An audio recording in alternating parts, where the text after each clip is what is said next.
ಇದರ ಜೊತೆಗೆ ಈಗ ಕೆಪಿಸಿಸಿ ಮಹಿಳಾ ಘಟಕ ಕೂಡ ನಟಿ ರಮ್ಯಾ ಪರ ನಿಂತ್ಕೊಂಡಿದೆ. ಕೆಪಿಸಿಸಿ ಮಹಿಳಾ ಘಟಕದ ಸದಸ್ಯರೆಲ್ಲರೂ ಕೂಡ ನಾವು ರಮ್ಯಾ ಪರ ಇದ್ದೀವಿ ಅಂತ ಹೇಳ್ತಾ ಇದ್ದಾರೆ. ಕರ್ನಾಟಕ ಪ್ರದೇಶ ಮಹಿಳಾ ಕಾಂಗ್ರೆಸ್ನಿಂದ ದೂರು ಕೂಡ ದಾಖಲಾಗಿದೆ. ರಮ್ಯಾ ವಿಚಾರಕ್ಕೆ ಪೊಲೀಸ್ ಆಯುಕ್ತರಿಗೆ ಹೋಗಿ ದೂರು ಕೊಟ್ಟಿದ್ದಾರೆ.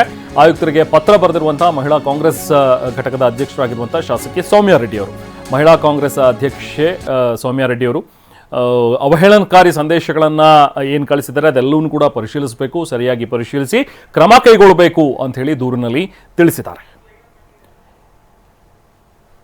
ಮಾಜಿ ಶಾಸಕಿ ಈಗ ಸೌಮ್ಯಾ ರೆಡ್ಡಿ ಮಾಡಿರುವಂತಹ ದೂರು ಇದು. ಮಹಿಳಾ ಘಟಕದ ಅಧ್ಯಕ್ಷೆ ಕೂಡ ಆಗಿದ್ದಾರೆ ಸೌಮ್ಯಾ ರೆಡ್ಡಿ ಅವರು.